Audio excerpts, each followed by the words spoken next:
एक औरत कितनी देर में सेटिस्फाई होती है? मैं आपको बताने वाली हूँ पूरा science, what, when, which and how much time a female take to satisfy। अगर आपको भी ऐसा ये परसेप्शन है कि औरतों को तो जितना मर्जी दे दो कम होता है and she'll never get satisfy, आजकल तो कुछ भी समझ नहीं आ रहा है या फिर क्यों हो रहा है उसे तो मन ही नहीं करता है, तो आप शायद कहीं ना कहीं ये साइंस समझ नहीं पाए हैं।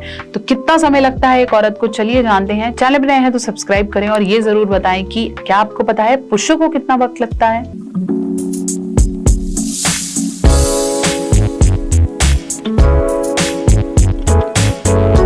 पहले हम ये समझेंगे कि फीमेल का जो ऑर्गेज्म साइकिल है, जो पूरा अराउजल है, वो मेल के कंपैरेटिवली थोड़ा सा लो है। पुरुष जल्दी अराउजल स्टेट में चले जाते हैं या जल्दी गर्म हो जाते हैं, बट कि औरतों को गर्म होने के लिए इमोशनल और मेंटल स्टेबिलिटी की जरूरत है। इसलिए अगर आप चाहते हैं कि फीमेल ऑर्गेज्म के ज्यादा करीब पहुंचे तो एटलीस्ट फोरप्ले की इन्वॉल्वमेंट जरूरी है। अब लोगों को यह भी समझ में आता है कि फोरप्ले मतलब टच करना, फोरप्ले मतलब किस करना, नहीं। फोरप्ले मतलब हर उस तरीके का फोरप्ले जो कि आपको सेक्स करने की हिंट दे रहा है, चाहे वो सुबह से करी हुई बातें हैं, चाहे रूटीन का टच है, चाहे वो डिजिटली कोई पिक्चर भेजना है, चाहे वो कोई सेक्सुअल जोक हो सकता है, चाहे वो इंटीमेसी से रिलेटेड कोई बातें हो सकती हैं, मसाज हो सकती है, छोटी छोटी चीजें जो आपको ये इंडिकेट या हिंट दे रही हो कि आज रात का प्लान है, that makes a part of foreplay. वही फोरप्ले जितना लंबा और जितना स्थगित होगा, जितना रियल होगा, उतना ही ऑर्गेज्म तक पहुंचना एक फीमेल का आसान होगा।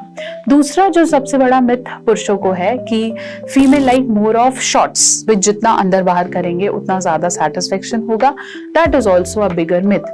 जैसे पुरुषों में जो लिंग है उस पे सबसे ज्यादा नर्व सप्लाई होती है, वैसे ही स्त्रियों के क्लिटोरिस पे, मतलब वजाना के बिल्कुल ऊपर योनि में एक क्लिटोरिस नाम का अंग है जिसके अंदर 8000 से भी ज्यादा नर्व एंडिंग्स होती हैं, जिस पर सबसे ज्यादा सेंसेशन फील होती है, जो कि पेनिट्रेशन से 15 गुना ज्यादा है। तो अगर आप उस एरिया को मिस कर रहे हैं या वहां पे किसी भी तरीके का फोरप्ले नहीं करते हैं तो डेफिनेटली आपके पार्टनर को ऑर्गेज्म आने में बहुत बहुत ज्यादा समय लग सकता है और हो सकता है आए ही ना। तो अल्टीमेटली आपको समझना जरूरी है। तीसरी बड़ी चीज है कि सेटिस्फेक्शन के लिए जरूरी है इमोशनल बॉन्डिंग। अगर आप जबरदस्ती कर रहे हैं, आपने कंसेंट नहीं लिया है, आप सिर्फ रूटीन की तरह कर रहे हैं, कुछ भी नई चीजें ऐड नहीं कर रहे हैं, आपने इंटीमेसी को बेहतर करने के लिए एनवायरनमेंट पे, माहौल पे, मूड पे काम नहीं किया है, तो औरत के लिए उस तक पहुंचना मुश्किल हो सकता है। बहुत बार मन में चल रही बातें हमारे प्लेजर को ब्लॉक कर देती हैं। अगर आपका दिमाग कुछ थॉट दे रहा है और शरीर उस एक्टिविटी में है भी, तो भी उसे मजा नहीं आएगा। इसलिए दिल, दिमाग और हर चीज पे अपना कब्जा करो, तब भी सेटिस्फेक्शन आप एक पार्टनर को दे सकते हो।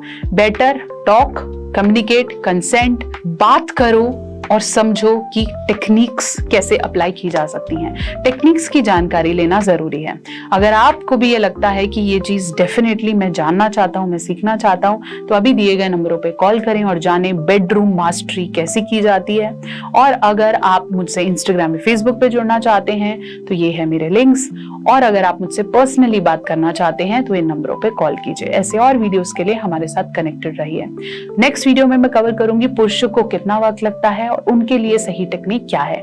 अगर आप वो वीडियो देखना चाहते हैं तो आप कमेंट में टाइप करें मेन, ताकि हम नेक्स्ट वीडियो फटाफट से लाएं।